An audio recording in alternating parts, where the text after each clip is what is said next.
At the height of its power, ancient Egypt ruled more land, more people, and more wealth than any empire on earth.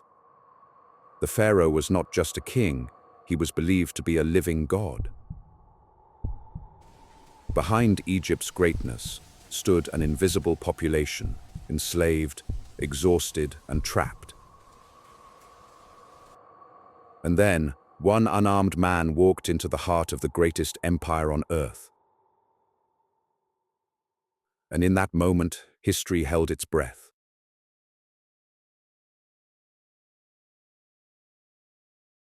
The Nile was Egypt's lifeline, feeding its cities, its people, and its power.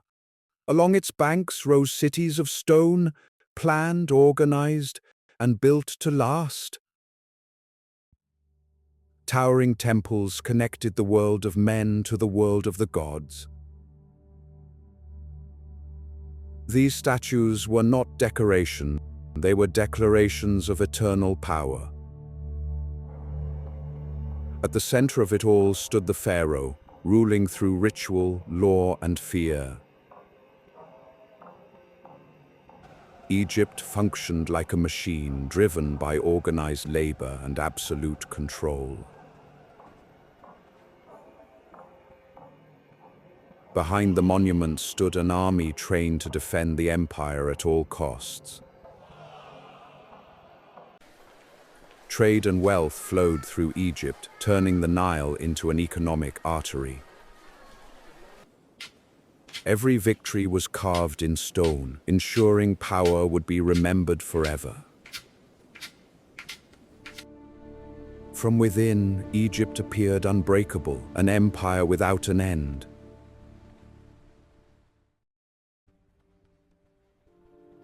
Egypt's power was built on labor, forced, relentless, and unforgiving.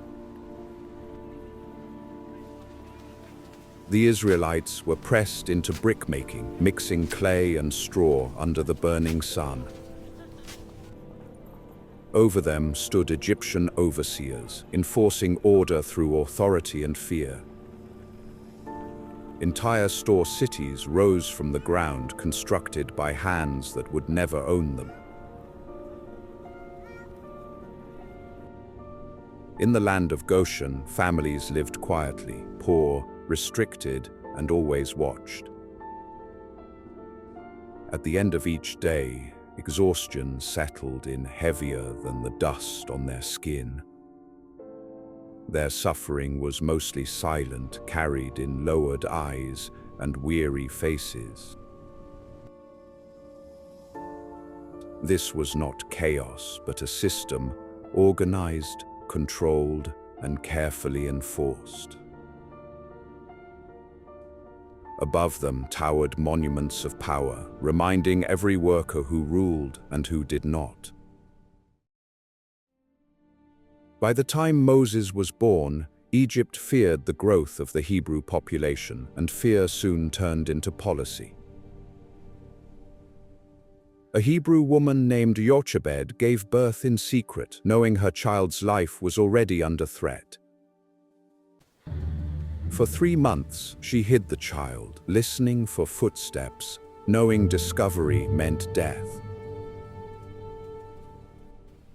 When hiding him was no longer possible, she turned to the Nile, the river that sustained Egypt itself.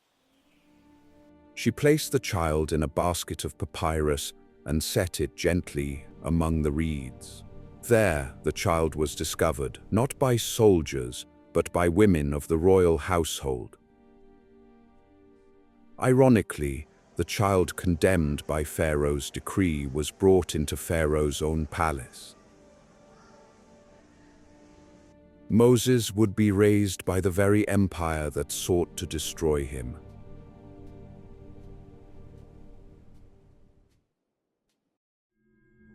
One day Moses saw an Egyptian beating a Hebrew slave, one of his own people. Moses intervened, and in a moment of uncontrolled anger, the Egyptian was killed. When the dust settled, Moses realized there was no turning back.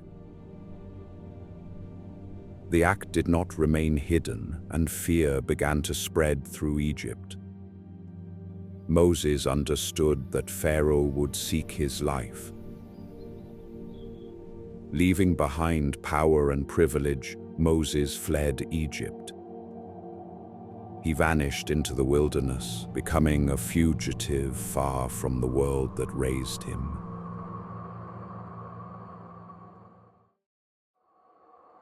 Moses left Egypt not as a prince, but as a fugitive, cut off from power, identity, and protection.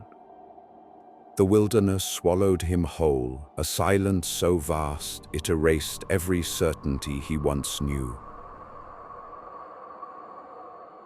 The man raised in palaces now lived as a shepherd, guiding sheep across land that offered no mercy. Years passed, unrecorded by empires, unnoticed by history, marked only by endurance. In the desert, Moses learned what Egypt never taught him: patience, survival, and restraint. It was here, near Mount Horeb, that exile began to turn into purpose. A fire burned without consuming, and the silence of the desert was finally broken. The man who fled Egypt would now return, not as a prince, but as a messenger.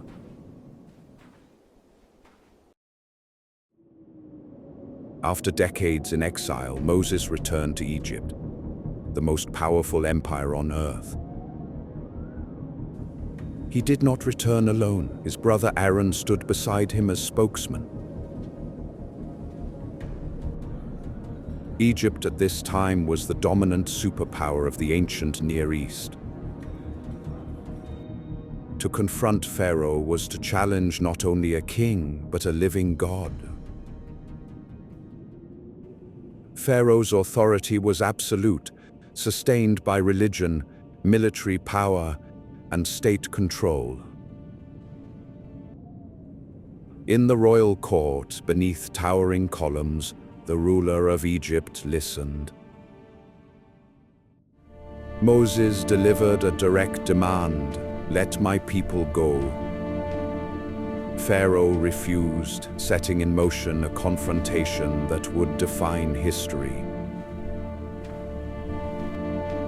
Moses and Aaron entered the court of Pharaoh. They stood not as rebels, but as representatives of a people in chains. They delivered a message that was both religious and political: "Let my people go." In the ancient world, this was not a request. It was a direct challenge to divine kingship. The Nile, Egypt's lifeblood, was affected. The river that sustained an empire became a source of distress.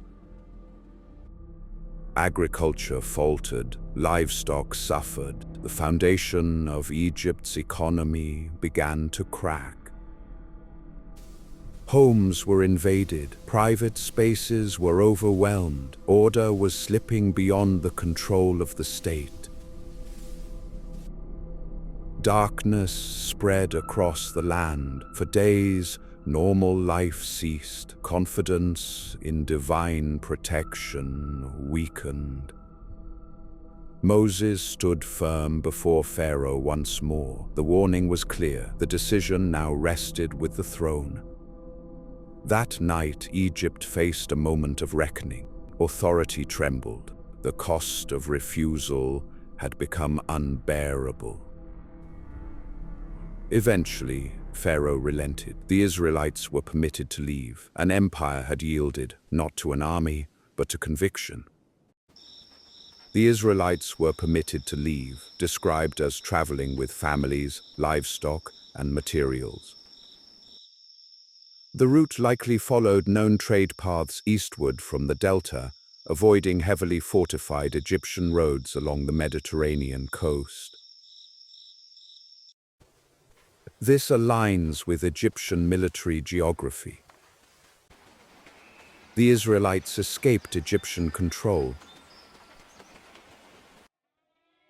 Egyptian pursuit failed.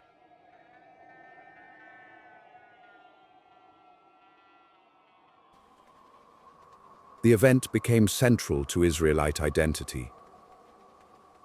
While Egyptian monuments still stand, the name of the pharaoh who opposed Moses is unknown, but the name Moses is remembered across millennia. Behind them, the army of Egypt. Before them, an endless storm-driven sea, and in between, fear. Through the darkness, the wind began to rise, not gently, but with force. All night, the wind did not cease, and slowly, almost imperceptibly, the waters drew back. What had been sea became ground, and before them lay a path no one had walked before. Pharaoh's chariots entered the basin, but the earth beneath them turned against them. Then the wind shifted, and the waters came back. Egypt's pursuit ended in the storm.